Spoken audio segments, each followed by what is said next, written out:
click on an ad. I've been able to avoid every single ad, Carl. I know I'm not alone because this is what the kids taught me to do. Dad, you never need to click on an ad.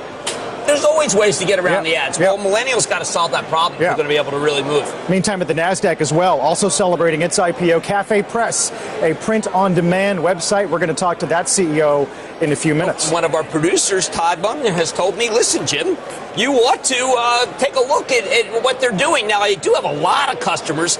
I have not felt the desire to imprint things, but apparently this is a much bigger craze than I realized. Now, I know Melissa said, Jim, when you use the word craze, does that mean it's short term?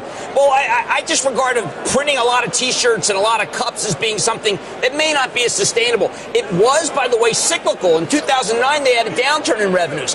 We've had a lot of secular growth stories. This is not one of them. All right. Well, you didn't use the word fad, which means something. Right. Speaking of cyclical, Citi with a big call on the auto sector today, adding Ford to their top pick list, strengthening demand, new product launches, decent valuation, and saying that a 15 million annual rate for the industry can't be ruled out for this year. And I think that Ford is doing a lot of things right, but Ford is gigantic in Europe. And Europe, as we're seeing this morning, wow, you don't want to be levered to it. Ford, gigantic in Latin America, not strong. So yes, U.S., can it offset those other regions? Carl, I say no. It can't. Meanwhile, Baird taking down Verizon and AT&T, saying the one beneficiary to all the increase in data demand has been Apple.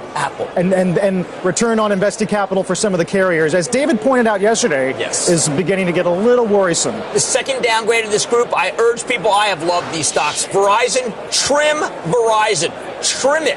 It's had too big a move, and the numbers could be coming down. And I like Verizon, but 35, 34 seems to be where you could be able to have a better risk reward. Goldman upgrading JW.